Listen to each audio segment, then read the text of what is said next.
So Starbucks now has a turkey sage Danish. And I guess this lets me know that maybe I need to officially look up the meaning of a Danish, because this was on the bakery category. And when I think of Danishes, I think of them as pastries, being sweet. I guess croissants would be part of the same category. Like, they're a buttery. They can be filled with, like, I've had them in sandwich form with egg and stuff, but you would probably classify that under the breakfast section.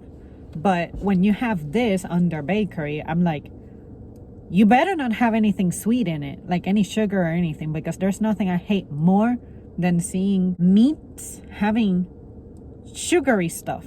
Like, unless it's orange chicken, something like that, then fine. Obviously, that goes well. But something like cranberry sauce and turkey, oh! Let me just stop crying ahead of time. Maybe I'm crying over nothing. So this is what it looks like. It's kind of weirding me out. It smells good. When I was in Florida, I had a garlic and cheese similar looking thing to this, but it wasn't called a Danish nor a croissant, but whatever it was good.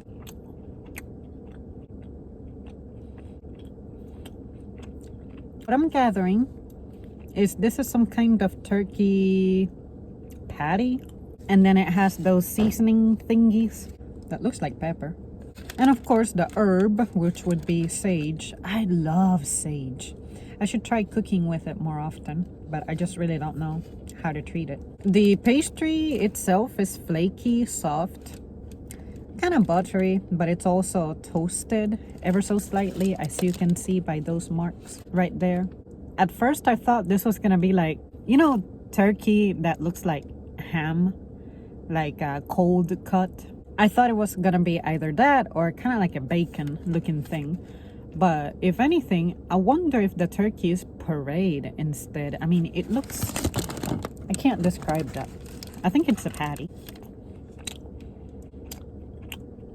But the turkey flavor itself could remind you of Thanksgiving turkey.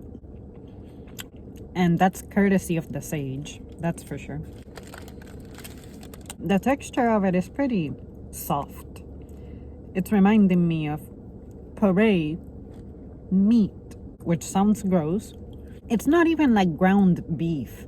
You know how that has like a more bumpy texture to it. This one is just, when you bite down on it, it's like a spread almost.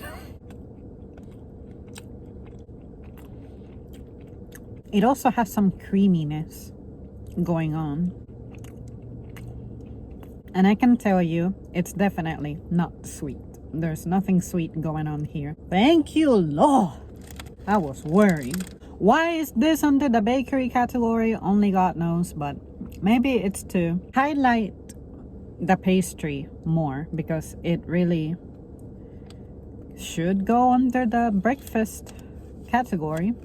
I really need to look up what a Danish is supposed to be, because sometimes there are things that I see that, to me, I would call it a turnover, but it turns out to be a Danish.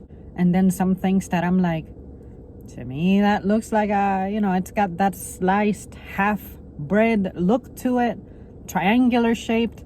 That's the turnover, but somehow it turns out to be a Danish. Yeah, I need to officially have that defined for me, the difference between a turnover and a Danish. Or maybe it's the preparation method.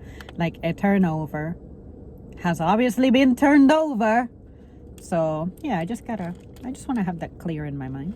Well, there you guys have it. That's it for me. Thank you so much for tuning in. I would definitely get this again if it wasn't so overpriced. I think it should be $4, but this bitch right here is over $5. And I am appalled to see that the sourdough sandwich that I used to be madly in love with is now $7. Fuck that.